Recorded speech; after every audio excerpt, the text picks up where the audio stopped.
Welcome to Chandru maths. SSC MTS and Havildar ரெக்ரூட்மெண்ட்டுக்கான correction window open ஆயிருக்கு. இப்போ ஒரு சிலருக்கு வந்து ஆல்ரெடி எஸ்எம்எஸ் இல்லைனா மெயில் வந்திருக்கும், உங்களுடைய அப்ளிகேஷன் ரிஜெக்ட் ஆயிருக்குது அப்படின்னு. அவங்க எல்லாம் கண்டிப்பா ரீஅப்ளை பண்ணி ஆகணும். அதாவது உங்களுடைய அப்ளிகேஷன் வந்து கரெக்ஷன் பண்ணி ஆகணும்.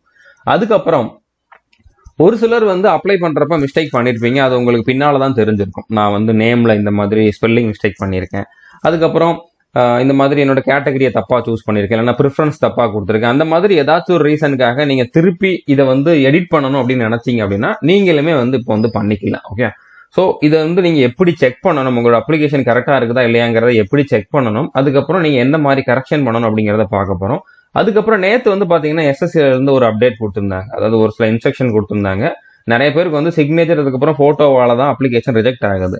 ஸோ சிக்னேச்சர் எப்படியெல்லாம் இருக்கணும், எப்படியெல்லாம் இருக்கக்கூடாது, போட்டோ எப்படியெல்லாம் அப்லோட் பண்ணணும், எப்படிலாம் நீங்க வந்து பண்ணக்கூடாது அப்படிங்கிறதுக்கான ஒரு சில மாடலும் கொடுத்துருந்தாங்க. எப்படி இருக்குன்னு இருக்கக்கூடாது அப்படிங்கிறதுக்கு ஒரு சில போட்டோஸ் அவங்களே கொடுத்துருந்தாங்க. ஓகே, ஸோ அதையும் நம்ம வந்து பார்க்கலாம். அதுக்கப்புறம் இந்த கரெக்ஷன் விண்டோ பத்தி பார்க்கலாம். ஓகே, ஸோ ஃபர்ஸ்ட் வந்து அந்த இன்ஸ்ட்ரக்ஷன் என்ன அப்படிங்கிறத பார்க்கலாம். இப்போ வந்து சிக்னேச்சர் வந்து நீங்க அப்லோட் பண்றீங்க, அது வந்து ரிஜெக்ட் ஆகக்கூடாது அப்படின்னு நினைக்கிறீங்கன்னா நீங்க இந்த மாதிரி ஒரு பாக்ஸ் போட்டுக்கோங்க. நீங்க பேப்பர்ல இந்த மாதிரி ஒரு பாக்ஸ் போட்டுக்கோங்க, ஒரு ரெக்டாங்கிள் ஷேப்ல பாக்ஸ் போட்டுக்கோங்க.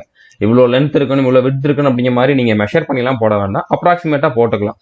போட்டுட்டு நீங்க அப்லோட் பண்றப்ப கரெக்டான டைமென்ஷன்ல அப்லோட் பண்ணிட்டீங்கன்னா அதுல வந்து ப்ராப்ளமே வராது. ஸோ அந்த பாக்ஸ்ல வந்து பாத்தீங்கன்னா ஒரு 80% கிட்ட உங்களோட சிக்னேச்சர் வந்து கவர் ஆகணும், எம்டி ஸ்பேஸ் வந்து கம்மியா இருக்கணும், அந்த மாதிரி வந்து அப்லோட் பண்ணணும். இந்த மாதிரி இருந்தா ஓகேன்னு வந்து அவங்களே கொடுத்துருக்காங்க. ஓகே, ஸோ இப்படி இருக்கணும். எப்படியெல்லாம் இருக்கக்கூடாது அப்படிங்கிறதையும் கொடுத்துருக்காங்க. இந்த மாதிரி குட்டியா இருக்கக்கூடாது. ஓகே, பாக்ஸ் வந்து இவ்வளவு இருக்குது, அதுல வந்து இந்த மாதிரி குட்டியா தான் உங்களோட சிக்னேச்சர் இருக்குது அப்படின்னா கண்டிப்பா ரிஜெக்ட் ஆகும்.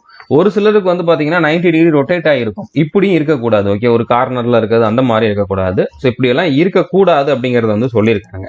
ஓகே, ஸோ இந்த மாதிரிலாம் நீங்க அப்லோட் பண்ணியிருந்தீங்கன்னா கண்டிப்பா உங்களுக்கு எஸ்எம்எஸ் இல்லைன்னா மெயில் வந்திருக்கும். ஒருவேளை உங்களுக்கு எஸ்எம்எஸ் மெயில் வரலாட்ட கூட உங்களுக்கு தெரியும் நீங்க எப்படி பண்ணிருக்கீங்க, இல்லைன்னா அதை நீங்க செக் பண்ணவும் முடியும். அதை செக் பண்ணிட்டு இந்த மாதிரிதான் உங்களோட சிக்னேச்சர் இருக்குது, இப்படி இல்லை அப்படின்னா கண்டிப்பா நீங்க வந்து ரீஅப்ளை கொடுத்து அப்ளை பண்ணிருங்க. அதுக்கப்புறம் நிறைய பேருக்கு வந்து போட்டோவால தான் வந்து ரிஜெக்ஷனே ஆகும்.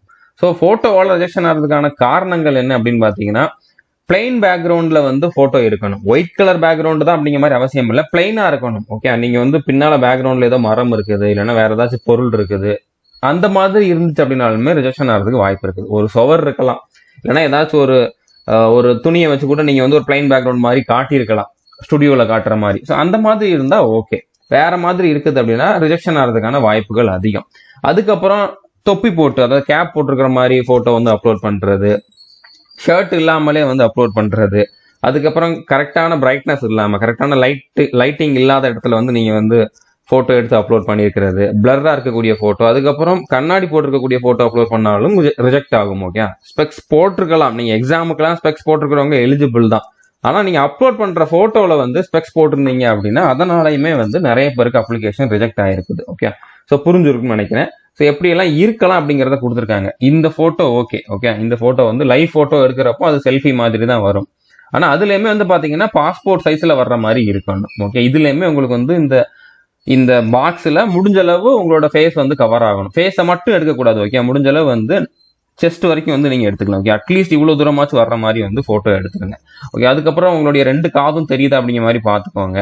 கண் வந்து தெளிவா தெரியணும், முடியதும் வந்து கண்ணை மறைச்சிடக்கூடாது. ஓகே, அந்த மாதிரி போட்டோ வந்து நீங்க அப்லோட் பண்ணணும்.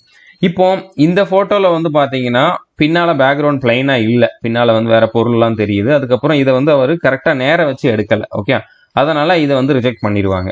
இதுல ஃபுல்லா அவர் வந்து அதாவது போட்டோ பார்க்கல. ஓகே, இதுல வந்து பாத்தீங்கன்னா ஒரே ஒரு காது தான் தெரியுது, ஒரு கண்ணு தான் தெரியுது. இந்த மாதிரி இருக்கிறப்போ கேமரா பார்க்காதனால இந்த மாதிரி போட்டோவும் கண்டிப்பா ரிஜெக்ட் ஆயிரும். இது லைட்டிங் சரியா இல்லை, இந்த இடத்துல பிரைட்னஸே இல்லை. ஓகே, இந்த மாதிரி பிளர்ரா இருந்தாலும் போட்டோ ரிஜெக்ட் ஆகும். இந்த இடத்துல பாத்தீங்கன்னா கண்ணாடி போட்டிருக்காரு, இந்த மாதிரி இருந்தாலும் கண்டிப்பா இதுல மத்த எந்த கம்ப்ளைண்ட்டும் இல்லை, எல்லாமே கிளியரா தான் இருக்குது. இதுக்கும் வேற வித்தியாசம் இல்லை. இதுல கண்ணாடி இருக்கிற ஒரே காரணத்தினால வந்து போட்டோ ரிஜெக்ட் ஆகும். இதுலயும் வந்து பாத்தீங்கன்னா ஒரு கிராஸா எடுத்திருக்காரு. ஓகே, நார்மலா செல்ஃபி எடுக்கிற மாதிரி எடுத்திருக்காரு, பாஸ்போர்ட் சைஸ் போட்டோ மாதிரி எடுக்கல, அதனால ரிஜெக்ட் ஆகும். பின்னாலுமே வந்து பாத்தீங்கன்னா வேற பொருள் இருக்குது. ஓகே, ஸோ அதனால கூட ரிஜெக்ட் ஆகிறதுக்கு வாய்ப்புகள் இருக்குது. பட் எப்படி பார்த்தாலும் இதுல வந்து இந்த மாதிரி இல்லை. ஓகே, ஸோ இப்படி இருக்கக்கூடிய போட்டோ நீங்க அப்லோட் பண்ணிட்டீங்கன்னா பிரச்சனை இல்லை. இந்த மாதிரி தான் அப்லோட் பண்ணிருக்கீங்க, ஏதாவது இந்த மாதிரி இருக்கக்கூடிய போட்டோ தான் அப்லோட் பண்ணிருக்கீங்க அப்படின்னா கண்டிப்பா உங்களோட அப்ளிகேஷன் வந்து ரிஜெக்ட் ஆகும். ஓகே, இப்போ ஒரு சிலருக்கு வந்து எஸ்எம்எஸ் மெயில் வந்திருக்கும், இந்த மாதிரி உங்களுடைய அப்ளிகேஷன் வந்து ப்ரொவிஷனலி ரிஜெக்ட் ஆயிருக்கு, நீங்க வந்து கரெக்ஷன் விண்டோ ஓப்பன் ஆகிறப்போ கரெக்ட் பண்ணிக்கோங்க அப்படிங்கிற மாதிரி சொல்லியிருக்காங்க. கரெக்ஷன் விண்டோ இப்போ ஓப்பன்ல தான் இருக்குது. ஆகஸ்ட் 16, 17 இந்த 2 நாள்ல வந்து நீங்க எப்போ வேணாலும் கரெக்ஷன் பண்ணிக்கலாம். கரெக்ஷன் பண்றதுக்கு நீங்க எந்த கேட்டகரியில இருந்தாலும் 200 ரூபாய் பே பண்ணி ஆகணும். இதுல வந்து யாருக்குமே வந்து எக்ஸம்ஷன் கிடையாது. ஓகே, நீங்க கரெக்ஷன் பண்றீங்கன்னா 200 ரூபாய் பே பண்ணாதான் கரெக்ஷன் பண்ண முடியும். ஸோ எப்படி பண்ணலாம் அப்படிங்கறத வந்து பார்க்கலாம். ஃபர்ஸ்ட் நீங்க ssc.gov.in அப்படிங்கக்கூடிய வெப்சைட்டை ஓப்பன் பண்ணிக்கோங்க. அதுல மேல லாகின்ங்கிற ஆப்ஷன் இருக்கும், அதை லாகின் பண்ணுங்க. லாகின் கொடுத்துட்டு அதுல உங்களுடைய ரெஜிஸ்ட்ரேஷன் நம்பர், பாஸ்வேர்டை கொடுங்க. இந்த கேப்சா கோட என்டர் பண்ணிட்டு லாகின் பண்ணுங்க. ஓகே, ஒருவேளை பாஸ்வேர்டு மறந்துச்சுன்னா ஃபர்கட் பாஸ்வேர்டு கொடுத்துட்டு அதுல கேட்குற ஆப்ஷன் எல்லாம் ஃபில் பண்ணி மறுபடியும் நீங்க புது பாஸ்வேர்டு கிரியேட் பண்ணி மறுபடியும் லாகின் பண்ணுங்க. ஓகே, ஸோ இப்போ லாகின் பண்ணதுக்கு அப்புறம் இப்போ உங்களுடைய அப்ளிகேஷன்ல நீங்க வந்து ஒன் டைம் ரிஜிஸ்ட்ரேஷன்ல கொடுத்திருந்த ஒரு சில டீட்டெயில கரெக்ஷன் பண்ணணும் அப்படின்னாலும் பண்ணிக்கலாம். இப்போ என்னோட நேம்ல சேஞ்ச் பண்ணணும், இல்லைனா என்னோட ஐடி நம்பர் சேஞ்ச் பண்ணணும், இல்லைனா என்னோட மொபைல் நம்பர், இமெயில் ஐடி அந்த மாதிரி ஏதாச்சும் சேஞ்ச் பண்ணணும்னு நினைக்கிறீங்க, father name, mother name change பண்ணணும்னு நினைக்கிறீங்க, ஒன் டைம் ரிஜிஸ்ட்ரேஷன்ல கொடுத்துருக்கக்கூடிய ஏதாச்சும் ஒரு பாயிண்ட்டை வந்து நீங்க மாத்தணும் அப்படின்னு நினைச்சிருந்தீங்க அப்படின்னா கண்டிப்பா நீங்க வந்து ஃபர்ஸ்ட் ஒன் டைம் ரிஜிஸ்ட்ரேஷன்ல கரெக்ஷன் பண்ணிட்டு அதுக்கப்புறம் அப்ளிகேஷன்ல பண்ணாதான் அந்த கரெக்ஷன் வந்து கரெக்டா அப்ளிகேஷன்லயும் சேஞ்ச் ஆகும். ஸோ அப்போ ஒன் டைம் ரிஜிஸ்ட்ரேஷன்ல இருக்கிறத எப்படி சேஞ்ச் பண்ணலாம் அப்படின்னு பாத்தீங்கன்னா, நீங்க லாகின் பண்ண உடனே மேல வந்து பாத்தீங்கன்னா எடிட் ரிஜிஸ்ட்ரேஷன் டீடைல்ஸ் அப்படிங்கிற மாதிரி இருந்திருக்கும். அதை கிளிக் பண்ணிட்டு அதுல வரக்கூடிய எல்லா டீட்டெயிலுமே நீங்க வந்து எடிட் பண்ணிக்கலாம். ஓகே, அப்போ எடிட் பண்ணிட்டு சேவ் பண்ணிட்டு மறுபடியும் இந்த பேஜுக்கு வாங்க. இதுல கொஞ்சம் கீழே வந்தீங்க அப்படின்னா மை அப்ளிகேஷன் ஒரு ஆப்ஷன் இருக்கும். அதை கிளிக் பண்ணீங்கன்னா மல்டி டாஸ்கிங் நான் டெக்னிக்கல் ஸ்டாஃப் எக்ஸாமினேஷன் இருக்கும். அதுல ரீ அப்ளை அப்படிங்கக்கூடிய ஒரு ஆப்ஷன் இருக்கும். அதை கிளிக் பண்ணிட்டு நீங்க வந்து மற்ற கரெக்ஷனை பண்ணிக்கலாம். ஓகே, உங்களோட போட்டோ அப்லோட் பண்றது, அதுக்கப்புறம் சிக்னேச்சர் அப்லோட் பண்றது எல்லாத்தையுமே வந்து நீங்க வந்து பண்ணிக்கலாம். ஓகே, போட்டோ சிக்னேச்சர் எப்படி இருக்கணும் இருக்கக்கூடாது அப்படிங்கிறத சொல்லிட்டேன். ஓகே, அதுக்கப்புறம் நீங்க வந்து வேற எதுவும் டீட்டெயில வந்து செக் பண்ணணும், அதாவது உங்களோட அப்ளிகேஷன்ல எல்லாமே கரெக்டா தான் இருக்குதா இல்லையா அப்படிங்கிற செக் பண்ணணும் அப்படின்னா இதுல பிரிண்ட் அப்படிங்கக்கூடிய ஆப்ஷனை கொடுங்க. பிரிண்ட் கொடுத்ததுக்கு அப்புறம் உங்களோட அப்ளிகேஷன் பிரிண்ட் ஆயிரும். அதுல நீங்க என்னென்ன டீடைல்ஸ் கொடுத்துருந்தீங்களோ அது அப்படியே இருக்கும். அதை ஒரு வாட்டி தெளிவா பாருங்க. ஓகே, நீங்க அதை பிரிண்ட் அவுட் எடுத்து தான் பார்க்கணும் அவசியம் இல்லை. பிரிண்ட் கொடுத்தாலே உங்களோட அப்ளிகேஷன் ஓப்பன் ஆயிரும். ஓகே, அது நீங்க உங்க மொபைல்லே பாத்துக்கலாம், இல்லைன்னா நீங்க லேப்டாப் கம்ப்யூட்டர்லயே அப்படியே பாத்துக்கலாம். ஓகே, ஸோ அதுல எல்லா பாயிண்டையும் செக் பண்ணுங்க. நீங்க ஆக்சுவலா என்ன கொடுக்குன்னு நினைச்சீங்களோ அதுதான் அதுல டைப் ஆயிருக்கா, ஒரு சில நேரம் மிஸ்டேக்கா கூட டைப் ஆயிருக்கலாம். அந்த மாதிரி எல்லாத்தையுமே செக் பண்ணுங்க. ப்ரிஃபரன்ஸ் கரெக்டா கொடுத்துருக்கீங்களா இல்லையா அப்படிங்கிறத பாத்துக்கோங்க. அதுக்கப்புறம் எக்ஸாம் சென்டர் சேஞ்ச் பண்ணனாலும் பண்ணிக்கலாம். ஸோ அதெல்லாம் என்னென்ன கொடுத்துருக்கீங்க அப்படிங்கறத ஒரு வாட்டி பாருங்க. போட்டோ சிக்னேச்சருமே நீங்க இந்த பிரிண்ட் கொடுக்குறப்போ வரும், அதுலயுமே வந்துடும். ஓகே, அந்த அப்ளிகேஷன்லயே வரும். எல்லாமே கரெக்டா இருக்கான்னு ஒரு வாட்டி செக் பண்ணிக்கோங்க. அதுல எதுவும் சேஞ்ச் பண்ணணும் அப்படின்னாலுமே நீங்களுமே ரீ அப்ளை கொடுத்துருங்க. ஓகே, ஸோ எனக்கு எஸ்எம்எஸ் மெயில் வரல, அப்ப நான் வந்து சேஞ்ச் பண்ணவே வேண்டாமான்னு கேட்டீங்கன்னா நீங்க வந்து ஒரு வாட்டி பிரிண்ட் போட்டு செக் பண்ணிக்கோங்க. ஓகே, பிரிண்ட்ங்கிற ஆப்ஷனை கொடுத்துட்டு செக் பண்ணிக்கோங்க.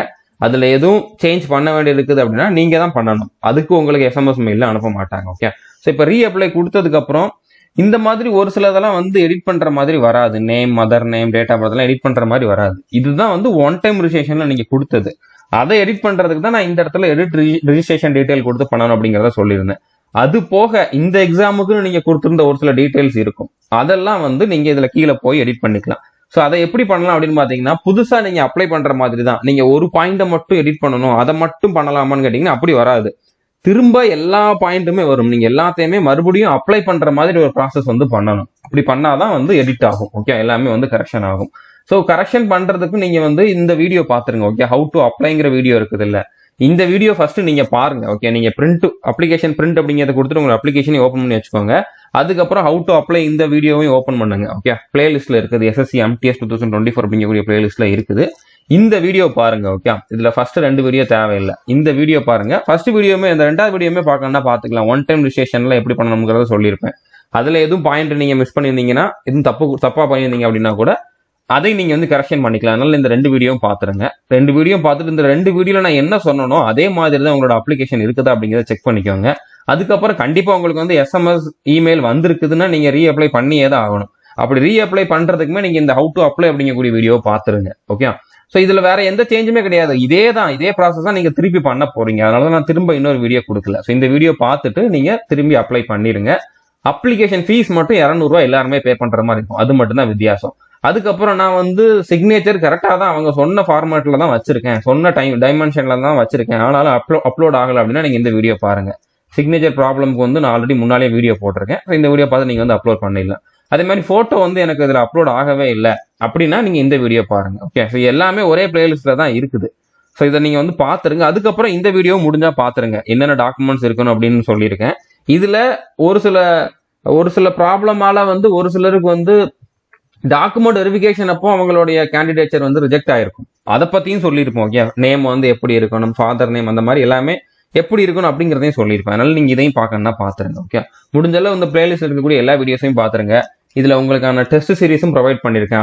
அதை பற்றியுமே இதில் வந்து டீட்டெயில் சொல்லியிருப்பேன். ஓகே, ஸோ இதை பார்த்துட்டு நீங்கள் வந்து ரீஅப்ளை பண்ணணும் அப்படின்னா ரீஅப்ளை உடனே பண்ணிடுங்க. 2 நாள் தான் டைம் கொடுத்துருக்காங்க, அதுக்கப்புறம் பண்ண முடியாது. ஸோ புரிஞ்சிருக்கும்னு நினைக்கிறேன். இது வரைக்கும் நம்ம சேனல் நீங்கள் சப்ஸ்கிரைப் பண்ணலாம், சப்ஸ்கிரைப் பண்ணிட்டு பெல் ஐக்கானை கிளிக் பண்ணி வச்சுக்கோங்க. All the best, thank you.